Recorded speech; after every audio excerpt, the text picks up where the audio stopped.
The third cellular element is blood platelets. So blood platelets, they are minute oval or round shape. They are non-nucleated and they are floating in the blood. They are derived from gained cells called megakaryocysts.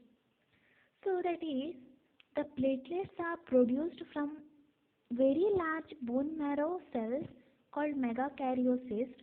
As megakaryocysts develop into the gained cells, they undergo a process called fragmentation.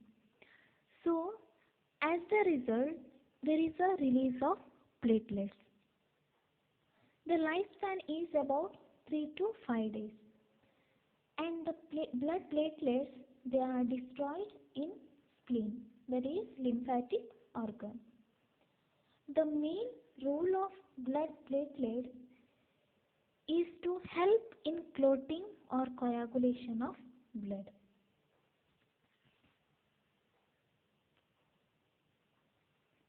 Next, blood clotting. It is a mechanism of formation of a clot when an injury occurs.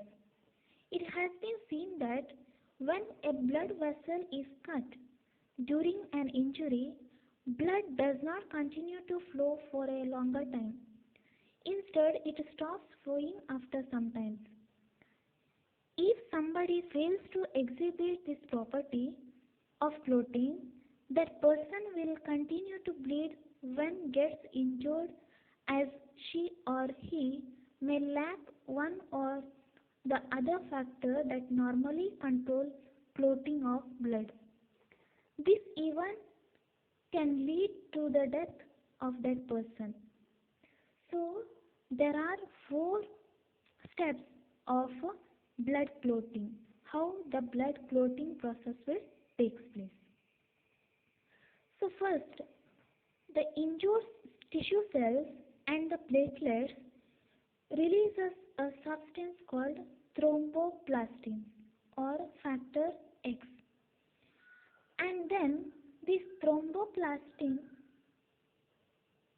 with the help of calcium ions, they are present in the plasma, which converts prothrombin. Prothrombin will be in an inactivated form, which converts into thrombin. So the thrombin will be in an activated form. Then that thrombin acts as an enzyme and along with the calcium ions reacts with the soluble fibrinogen and that convert into fibrin, that is insoluble form, and solid substance that forms threads. So these threads traps red blood cells and finally forms a clot. So this is the reactions in the blood clotting.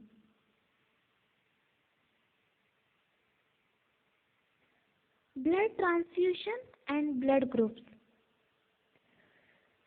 So blood transfusion is a mechanism of injecting blood into the body of a patient from a healthy person. So transferring the blood from one person to the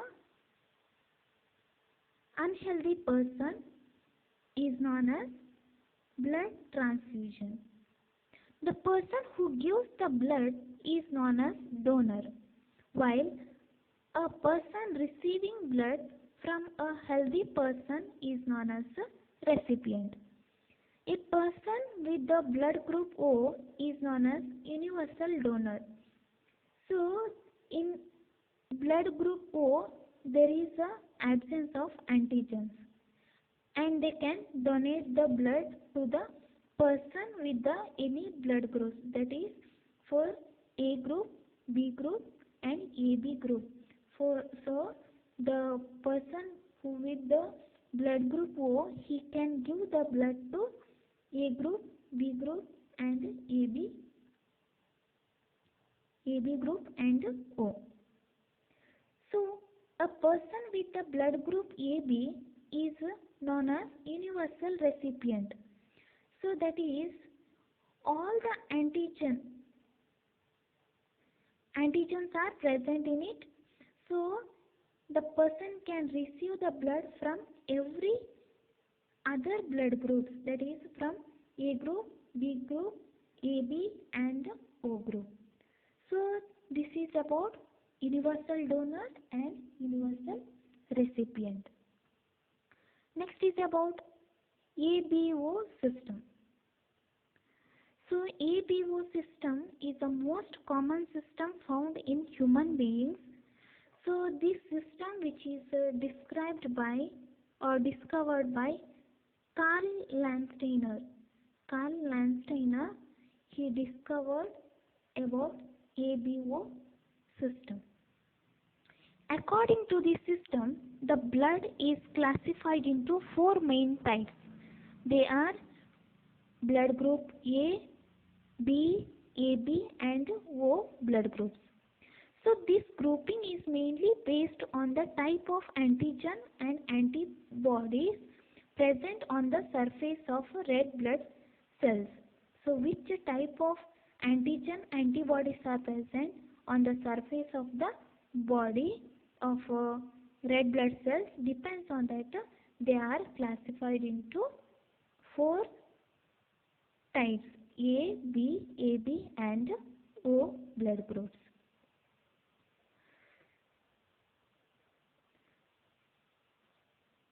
So in humans there are two types of antigens: antigen A and antigen B.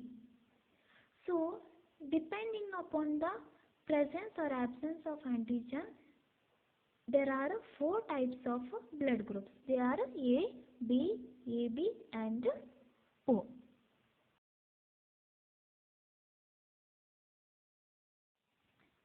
RH factor.